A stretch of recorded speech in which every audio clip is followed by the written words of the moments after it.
नमस्कार दोस्तों। दोस्तों, जो हमारी ऊर्जा है, तो कैसे पता चलेगा कि हमारी ऊर्जा एक ही बिंदु पर सिमटना शुरू हो गई है? क्योंकि जब तक हमें ये ना पता चले कि हम जिस दिशा में चल रहे हैं, वो दिशा सही है भी या नहीं, तो तब तक साधक को आनंद नहीं आना शुरू होगा। और जब उसे पता चल जाता है, तो फिर चाहे कितना भी संघर्ष हो, वो करता है।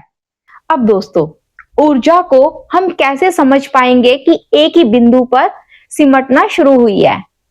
देखो, जब हम मेडिटेशन करते हैं, तो मेडिटेशन करने पर क्या है कि हमें बहुत बेचैनी होती है। वो ऊर्जा क्या है, हमारे अंदर खलबली मचा के रख देती है।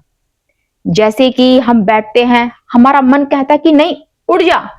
मन जानता है कि अगर तू अंदर गया तो बस तेरी हार निश्चित है। इसीलिए जो मन है वो अंदर जाने से कतराता है। लेकिन अगर उसको हट द्वारा चाहे कैसे भी जबरदस्ती करके उस मन को तुमने अंदर रखना शुरू कर दिया, सारे द्वार, सारी इंद्रियां तुमने बंद कर दी, जैसे कि हमारी आंख, नाक, कान, इनके ऊपर विराम लगा दिया, तो इस मन के ऊपर कोई रास्ता नहीं बचेगा बाहर जाने का।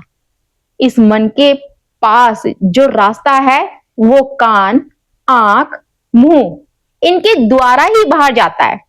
ये ट्रैवल जो करता है ना, इन इंद्रियों के द्वारा ही करता है। इन्हीं को अगर हम बंद कर दें तो ये मन छटपटाएगा, फिर भी कल्पना करेगा। ऐसी बात नहीं है कल्पना करना छोड़ दे, ये कल्पना करना छोड़ ही नहीं सकता, कल्पना फिर भी करता रहेगा। लेकिन फिर हम इसको बड़े प्यार से, शांति पूर्वक इसको लाना शुरू करते हैं, लेकिन धीरे धीरे ये शांत हो ही जाता है, क्योंकि बाहर जाने का कोई रास्ता नहीं बचता। कल्पना भी धीरे धीरे इसकी शांत होना शुरू हो जाती है। दोस्तों, जो हमारे शरीर के अंदर जो ऊर्जा है, जब हमारे शरीर में दर्द होना शुरू होता है, जैसे कि टांगों के अंदर बहुत ज्यादा दर्द होना शुरू हो जाता है, वो क्या है? जो हमारी चेतना है। चेतना क्या है? पांव से नीचे सिमटना शुरू होती है। तो आप समझ सकते हो इस चीज से कि जो तुम्हारी ऊर्जा है वो यहां पर जाने की कोशिश कर रही है, लेकिन जब जाती है तो बहुत दर्द होता है। हम उड़ जाते हैं ध्यान से। जो हमारे चक्र हैं उनका बैलेंस करना बहुत जरूरी है। बैलेंस नहीं होगा तो हम ऊर्जा को समझना तो बहुत दूर की बात है दोस्तों, हम अंदर ही प्रवेश नहीं कर पाएंगे। तो उसके लिए सबसे पहले हमारे इस शरीर रूपी ये जो यंत्र है, इसको ठीक करना पड़ेगा। अगर ये ठीक नहीं है तो हम मेडिटेशन नहीं कर सकते, इम्पॉसिबल है। क्योंकि अगर शरीर ठीक नहीं है तो हम अंदर लौट ही नहीं पाएंगे। क्योंकि जब यान जो जाता है अंतरिक्ष में, उसमें भी ईंधन लगता है, वो बगैर ईंधन के तो उड़ नहीं सकता।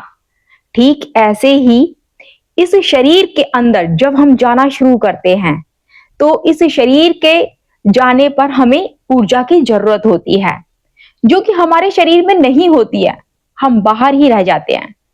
जैसे कि बहुत सारी परेशानियां शुरू हो जाती हैं। परेशानियां क्या?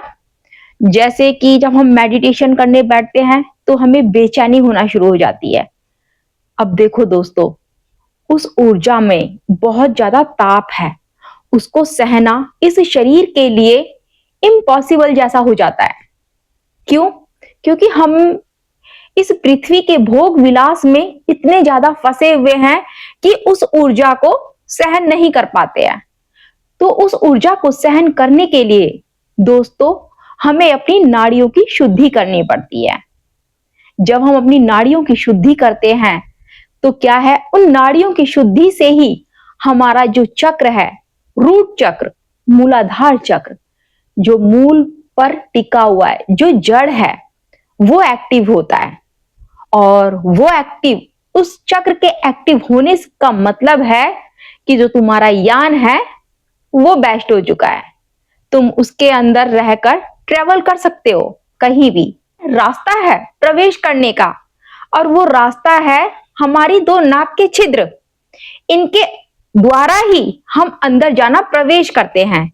और जब हम इनके द्वारा अपने अंदर प्रवेश करना शुरू करते हैं, तो दोस्तों जो हमारी सांस है वो धीरे धीरे सांस अंदर ही रमना शुरू हो जाती है। अभी क्या है, सांस बहुत जल्दी जल्दी बाहर जाती है, अंदर आती है, बाहर जाती है, अंदर आती है, बाहर जाती है। तो अंदर रुकती है तो शरीर को क्या है, बेचैनी होना शुरू हो जाती है। क्यों बेचैनी होती है? क्योंकि उसके अंदर नकारात्मकता बहुत भरी हुई है, इसलिए उसको बेचैनी होना शुरू हो जाती है, अंदर रुक नहीं पाती है।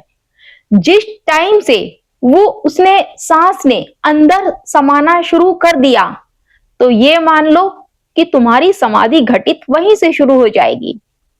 क्योंकि जब तुम्हारी सांस बाहर जाती है, जब तुम्हारी सांस बाहर जाती है तो मृत्यु लेकर जाती है, ठीक है। और जब अंदर आती है तो समाधि तुम्हें घटित होनी ही होनी है। मौत नहीं बोलते दोस्तों उसे, मौत तो वो होती है जब सांस बाहर छोड़ी जाती है।